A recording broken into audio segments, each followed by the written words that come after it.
Blackmail, treachery, deception. They're finished with us. They're coming after you. Hey, it's Janelle Waz, and welcome back to another episode of Treknalysis. Sisko breaks the fourth wall for the entire episode, and it's magnificent. His morality and ethics are pushed to the limit, as well as Avery Brooks' acting chops, in an episode that breaks perhaps every Star Trek rule. And yet, it's considered to be one of the finest hours of Deep Space Nine, maybe even the entire franchise. The road to hell is paved with good intentions. I laid the first stone right there. In the Pale Moonlight is the 19th episode of DS9's 6th season in the middle of the Dominion War arc. It challenged a lot of the typical Star Trek conventions established by Gene Roddenberry. We see the Utopian Federation hardened by a war they're barely surviving, where they could find themselves under Dominion rule easily. We see Captain Sisko desperate to save the Alpha Quadrant, pushed to the edge of morality and ethics, doing whatever it takes to win the war and stop the bloodshed. And we've already seen him do some shady stuff before. The Maquis are scrambling their transport ships. They're starting to evacuate. Do you realize what you've done? I've only just begun. This episode tops a lot of best DS9 episodes lists, hell, even mine. But to be honest, this episode was probably one of my biggest what the hell episodes when I first watched it. Especially when you consider that the reason why I like Captain Picard so much is because of his strong sense of morality. And then here's Sisko doing some very illegal stuff. But man, Avery Brooks acts the hell out of this episode, and it's spectacular. There are a lot of layers in this episode that I didn't initially pick up on until multiple rewatches, so I figure it deserves the Treknalysis treatment. Do the ends justify the means? How far is Captain Sisko willing to go to save his home? And what about that mysterious tailor making this all happen? Today on Treknalysis, it's In the Pale Moonlight. Tactics of war or Sisko's weapons of choice on the next Star Trek Deep Space Nine. But before I go further, thanks for checking out my video. Make sure you like and subscribe for more of my Star Trek, video game, and other miscellaneous content. Keep those hailing frequencies open on the other social media sites, and a big thank you to my channel members for supporting the channel. If you'd like to buy me a cup of tea and support my work, consider joining up on my channel. Be great to have you aboard. Captain's personal log. Stardate 517. Computer, what day is it? The episode is told from Sisko's point of view as he's recording his personal log, flashing back to the events from 2 weeks ago that he's still trying to make sense of. It's different from other Star Trek episodes where we see events play out before us, but here we get Sisko's innermost thoughts, his anger, his regret, as he tries to make sense of his actions, hoping that maybe if he laid out everything before him in his log, he can figure out where he went wrong. It almost has a confessional-like feeling, like Sisko's trying to justify himself to the audience as well as to himself. I have to justify what's happened, what I've done, at least to myself.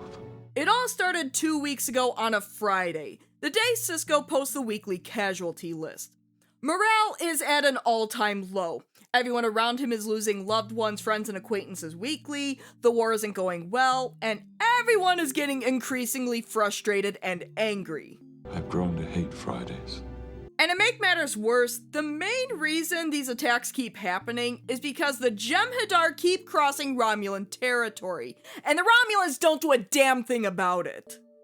But Picard so much as steps 1 foot in the neutral zone, and all hell breaks loose. If an apology will do, then I offer it. I'm afraid it won't. Julian floats the idea that they need to bring the Romulans into the war on their side so the Dominion has an extra enemy to fight, but Jadzia points out that the Romulans have no reason to do that and they can just watch the rivals duke it out. There's simply no reason for them to get involved in our war. I was going to bring the Romulans into the war.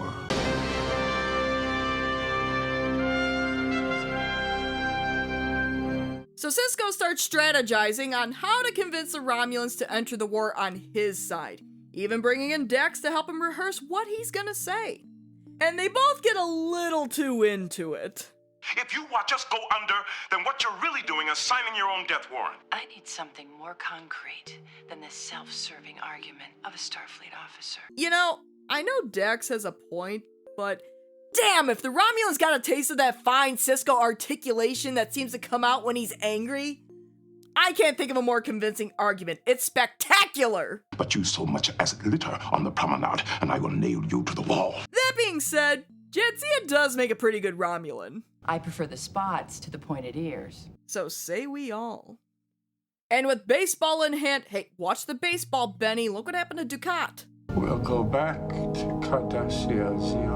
Sisko decides he needs to look for legitimate proof that the Dominion is plotting against the Romulans.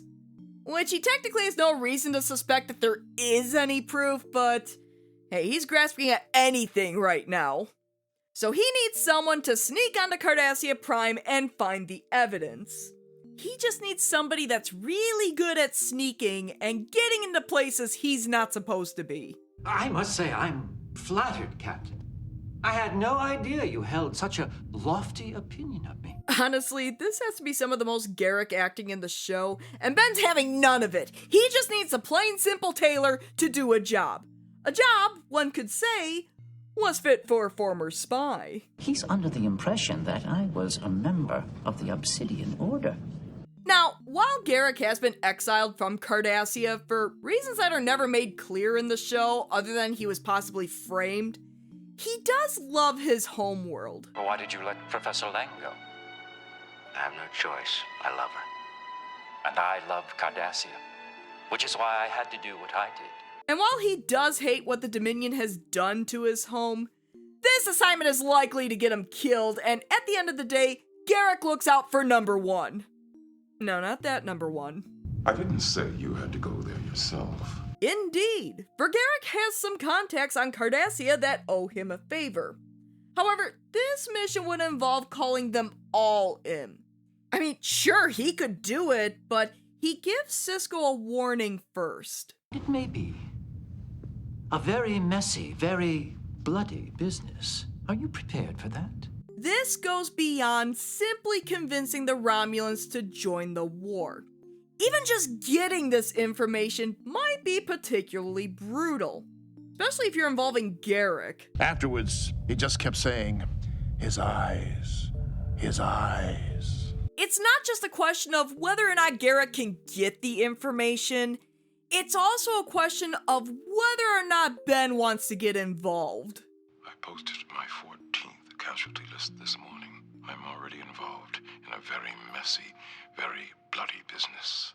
Sisko has fully committed himself, convinced that his cause was righteous and he has the best of intentions.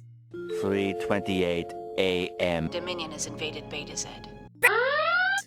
Although I'm willing to bet Waxana was able to fight them off. You are dealing with the daughter of the fifth house holder of the sacred chalice of Reeks, heir to the holy rings of Beta Z. Time to start packing.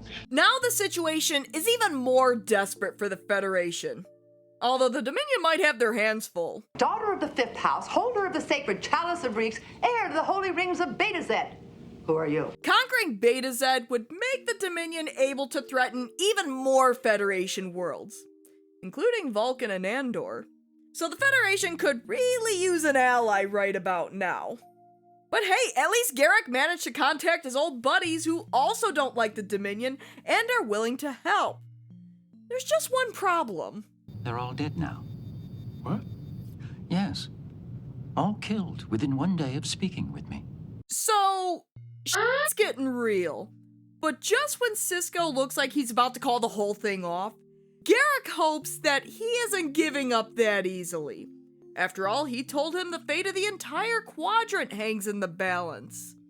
Garrick even has another plan lined up, one where he can use his best skill, the one he's most famous for: lying. The truth is usually just an excuse for lack of imagination. Because rather than getting real evidence, I suggest that we manufacture that evidence ourselves. This is the point I would argue that Sisko lost control.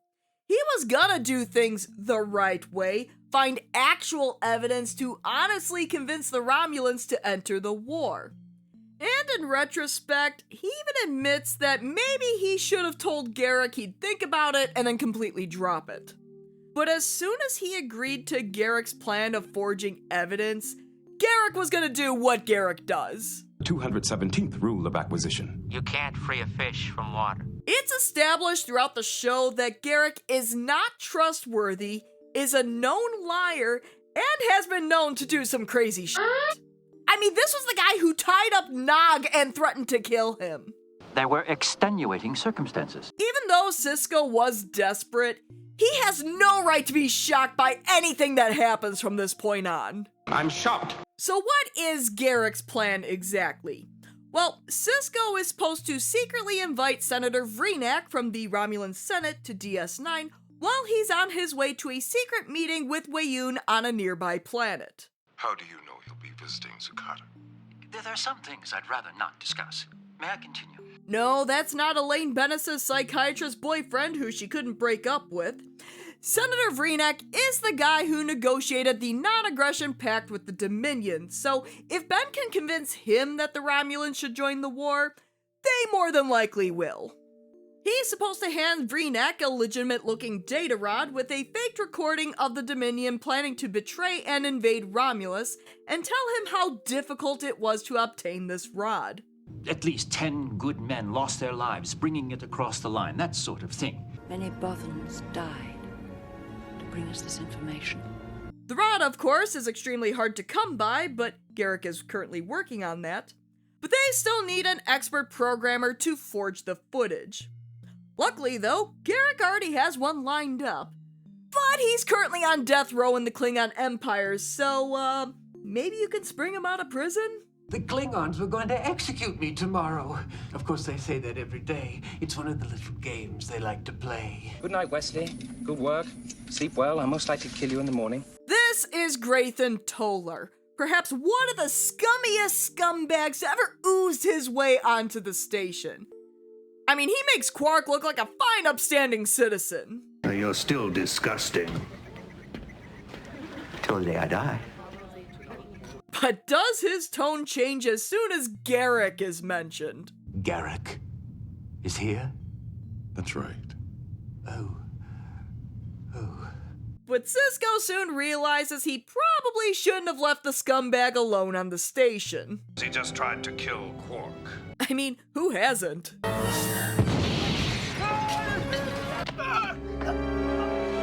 I'm sorry.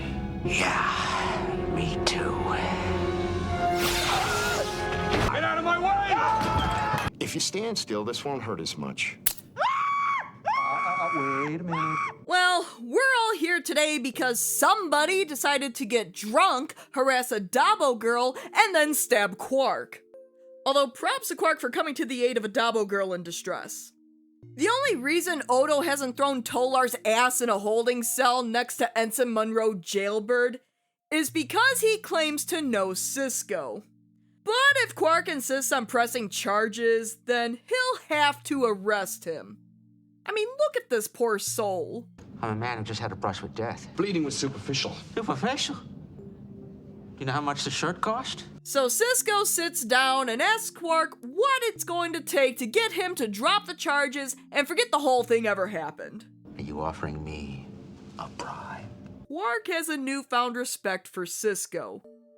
But Sisko has never felt dirtier. I mean, Quark's even saying that Ben has a little Ferengi in him. Except he's doing nothing to negotiate this. New clothes? Done. 5 bars of latinum as compensation for business loss? Sure. Tell Odo to leave him alone for a missing license for some cargo? Fine. Thank you for restoring my faith in the 98th rule of acquisition. Every man has his price. Yeah, but you're forgetting the 3rd rule of acquisition. The 3rd rule clearly states, never spend more for an acquisition than you have to. That was my first moment of real doubt. Really? Took you that long? I would have thought Garak's dead operatives would have at least made you think twice about this whole thing. But then again, this is all told retrospectively, and sometimes you need to be in the middle of something to see something's going wrong.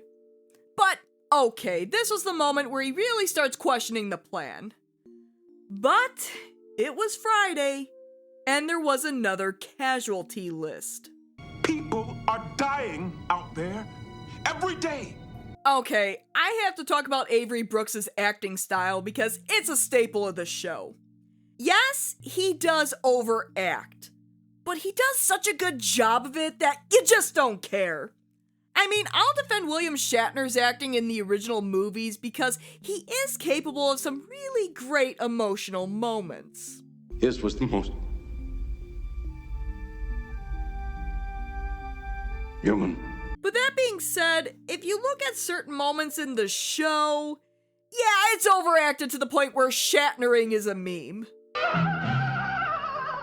And sure, Sisko has his share of goofy moments too, but he's more known for his passionate delivery. But you won't get rid of me so easily, you see. Unlike you, I understand history.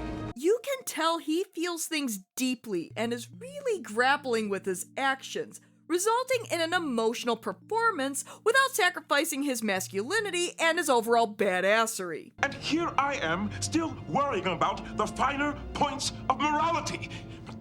It's a bit different from somebody like Picard, who was always more stoic, even in his more emotional moments.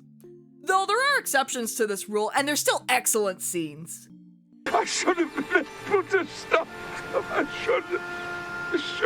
Avery Brooks's performance works here specifically because it adds emotional weight to the situation. Desperately trying to justify his actions, knowing what he was doing wasn't right, but it's also no longer a philosophical debate.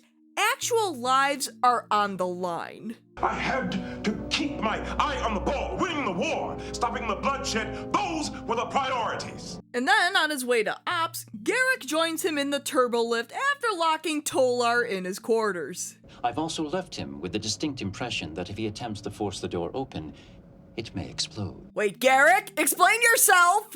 Is there something Odo needs to know? You blew up your own shop, Garrick! But hey, good news! He happened to find someone selling a genuine data rod. And the price is about 200 liters of biomimetic gel. What? I don't know why exactly. One would assume it has something to do with genetic experimentation. Oh, great. Are we gonna be looking at Khan Jr. now? No, not that Khan Jr. Now, biomimetic gel is strictly regulated by the Federation and definitely not for sale. But Garrick insists that the seller won't even take anything else, and it's virtually impossible that he'll find another rod. So Sisko decides to call the whole thing off. For about 2 seconds. Then let's forget about it. Ops. Hold. 200 liters is out of the question. Heck, even Julian has questions about where this gel is going, and he's doing a little CYA. I mean, the guy was already busted for lying that he wasn't genetically enhanced on his application to Starfleet, so I kinda get it. I'd like this order in writing, please, sir. I thought you might. But on the plus side, Tolar put a pretty authentic looking program together, and the scene is actually framed pretty nicely. It starts out looking like you're looking at a real meeting between Damar and Weyoun, but the angle changes to where you're watching over Garrick's shoulder, confirming that this is indeed the faked footage in the holosuite. It almost works like a metaphor for their whole plan, the illusion of authenticity. And with Tolar's work being done and recorded, he'll be on his way. Except he's not going anywhere until Vreenak accepts the program. We had an agreement! I'm making a new agreement. I am altering the deal. Pray I don't alter it any further. Yeah, if you weren't already convinced that Sisko was involved in some shady you are now! He's already responsible for the deaths of Garrick's operatives, springing a scumbag out of Klingon prison, bribing Quark, trading in illegal substances, not to mention whatever Garrick's been up to. I hope that's just an impression. It's best not to dwell on such minutiae. What's making a couple of threats to a criminal at this point? But Sisko's threats are nothing compared to Garrick. Now, why don't you go back to your quarters? I'll be along shortly to say hello. Oh yeah, he's dead. Now at this point, Starfleet has given their approval to this whole plan, low-key letting Sisko's shady actions slide. but he's still under a lot of pressure because it all rides on him and how well he can convince Vreenak. While Garak's snooping around Vreenak's ship. Oh yeah, that's totally not suspicious. But Vreenak seems to know an awful lot about Sisko. And oh yes, the man who started the war was a Dominion. No, that was Jake Sisko. Again, don't you wish you let him grow beans, Dad? I'm a low-tech kind of guy, Dad. And over a glass of blue tang, Sisko begins to perform his part of the plan, trying to convince Vreenak to fight against the Dominion, while Vreenak insists that the Federation won't be around for much longer, and he needs proof of any Dominion treachery.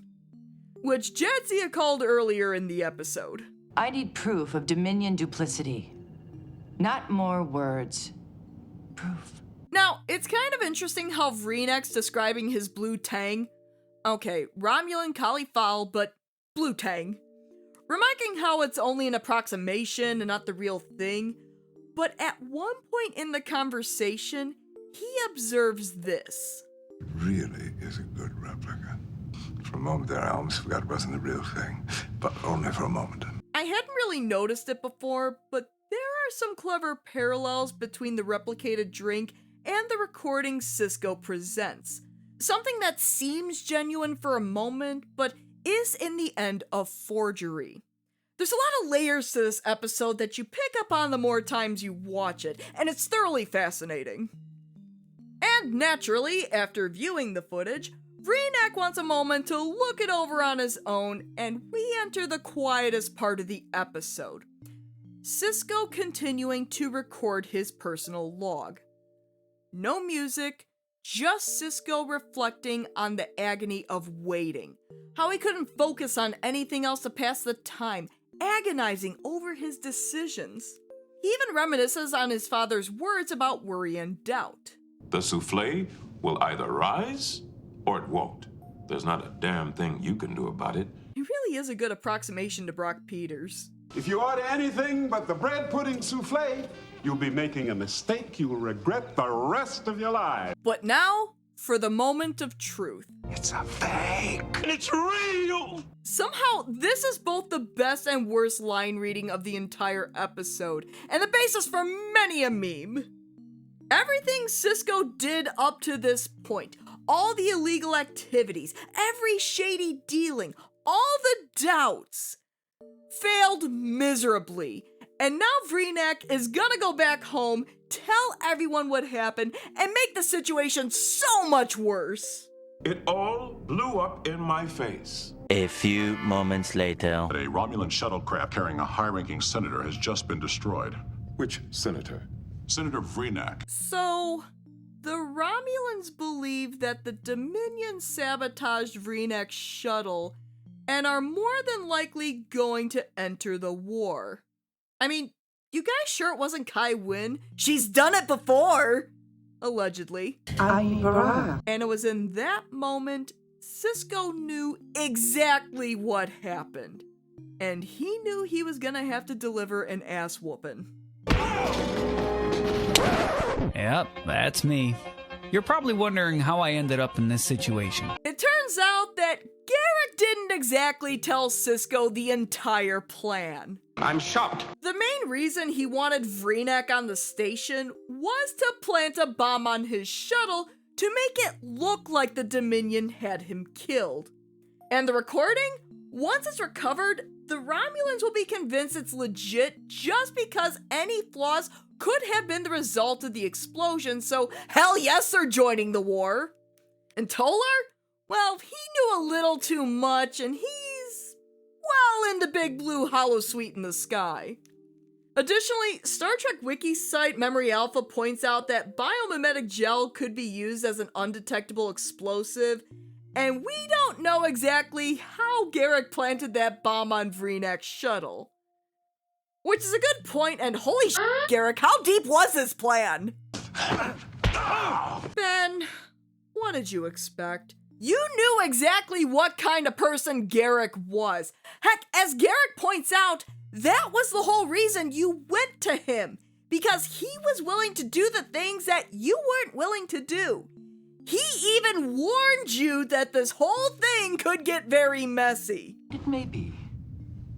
A very messy, very bloody business.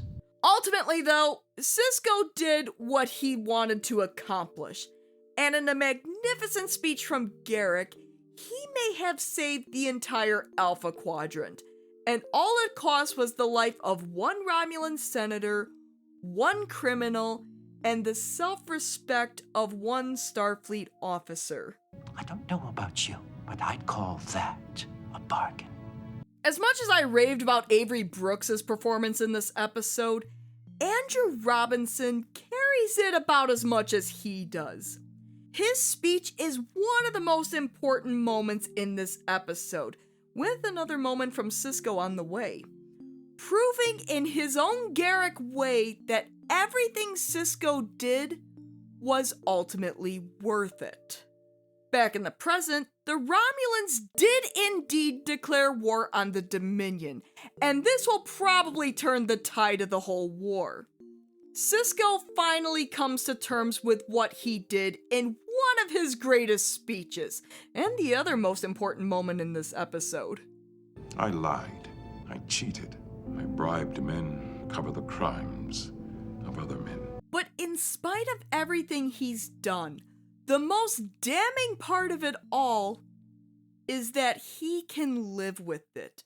A phrase he repeats multiple times and said in different ways, almost like he's still trying to convince himself. So I will learn to live with it, because I can live with it. I can live with it. He concludes that Garak was right in the end, that his conscience is a small price to pay for the safety of the Alpha Quadrant.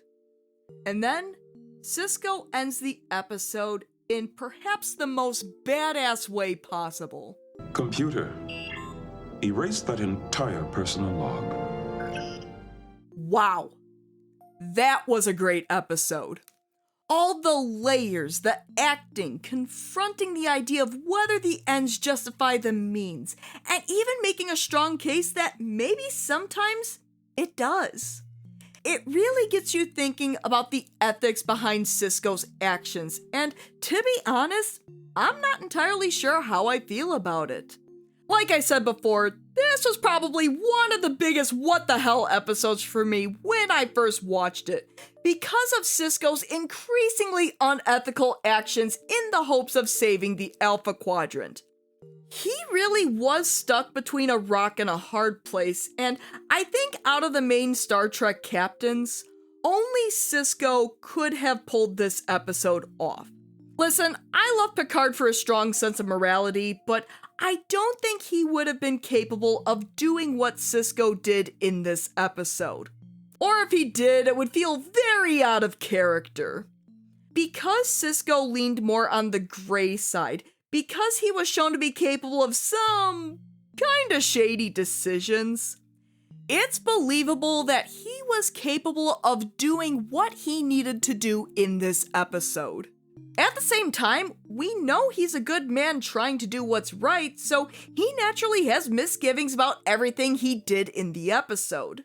Was there a more ethical way to bring the Romulans into the war? Maybe. Would it have ended up costing more lives in the end? Who's to say? But ultimately, Sisko has to learn to live with his decision. But at the same time, there are numerous worlds out there that would also be able to live with it. So, this is a huge victory for the good guys. So what about you? What are your thoughts on In the Pale Moonlight? Did you love it? Did you hate it? What do you think of Sisko's actions? Did he make the right call? Do you think there was another way to bring the Romulans into the war, or was Sisko left with no choice? And what are some of your top episodes of DS9? Because there are a lot of great episodes out there. Please, leave comments below and discuss. As always, thanks for tuning in to another episode of Treknalysis. If you like what you see, why not give my video a like and subscribe to my channel? Tell your friends. Until next time, I can live with it.